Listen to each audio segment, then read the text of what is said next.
I think that a little bit of light dispels great darkness.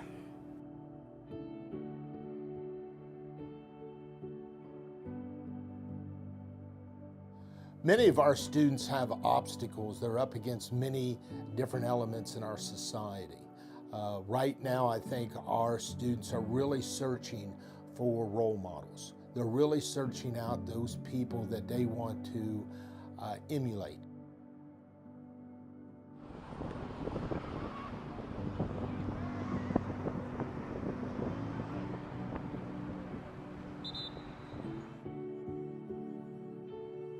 I would say 80 to 90% of the students that come and sit across from me in my office don't have a strong adult that they can go talk to.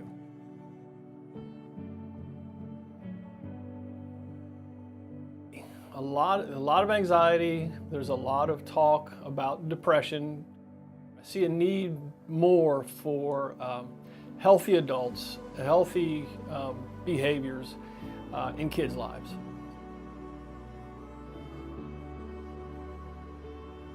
So today I hear young people described in many different ways, and sometimes you hear people sound frustrated about teenagers today, and that's not what I see. I see amazing young people doing amazing things and persevering through a lot in life.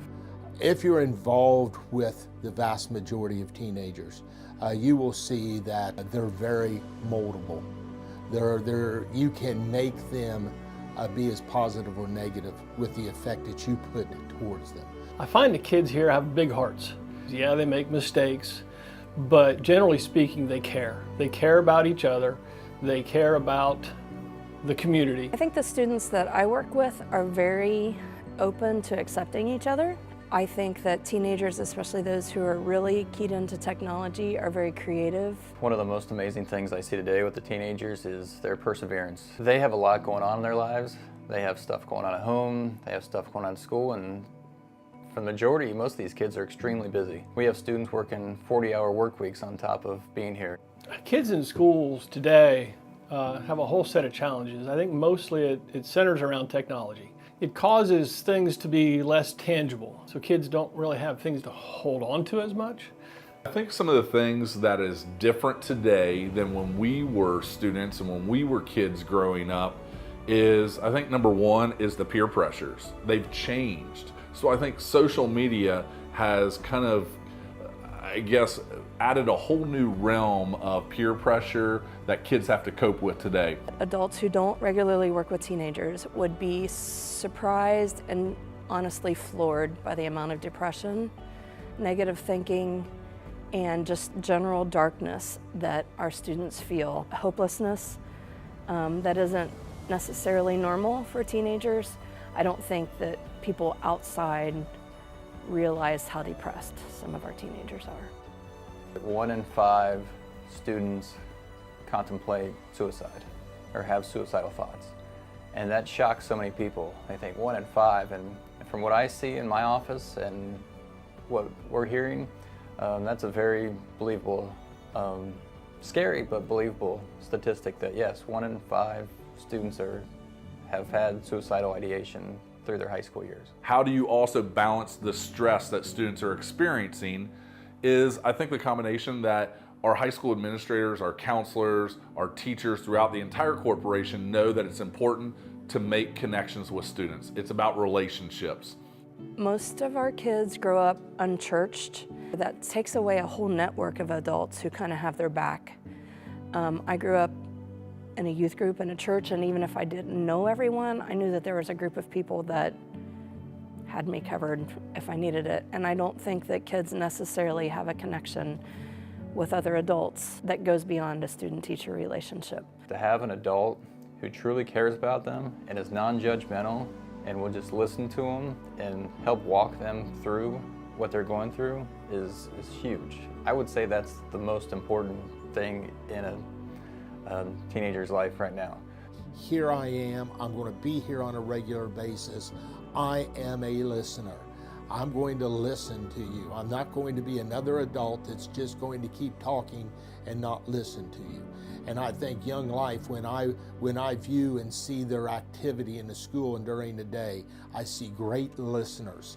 I remember Young Life when they first came and how a very distinct family type of feeling came across to students that were involved. If you could see the joy I see on students' faces when they walk away from a Young Life leader after they say, hey, yeah, I'll see you at your game tonight. The student knowing that they're there for them. Their general care and interaction that they have, whether it is casual lunches, coming in and just hanging out with them during their lunchtime, whether it's coming to ball games and being at a cheering section and showing that support of the students and the student athletes in their activities to say, hey, we generally care and want to be involved in what you're doing. I think that's what I see Young Life and being able to reach and provide kind of a safe alternative for kids. They accept kids right where they are, and I think that's extremely important for kids to feel comfortable building a relationship with an adult without cleaning up their act first. I've seen it at camp, I've seen it in our school, I've seen it in my house, I've seen it at ice cream fights. Teenagers will go where they fit in and where they're loved. The consistency of adults always showing up for these kids is one of the most powerful things Young Life has to offer the students in our area. There's so many different things pulling kids in different directions. To have the consistency of the Young Life leadership available and amongst the kids, it takes a commitment. It takes resources. It takes funds. So wherever a person's available, if you care about kids in the community, it's a worthy investment to invest in Young Life. It's an important part of our school. I want to see Young Life here. It's an important part of young people's life that's missing in so many ways, and Young Life is a way that connects them. The best thing that could happen is that students, because of their relationship with Young Life, would be brought to Jesus. And if they accept Jesus, if they decide to make him Lord of their life, that will affect their every decision for the rest of their life. And I just think the teenagers are worth it.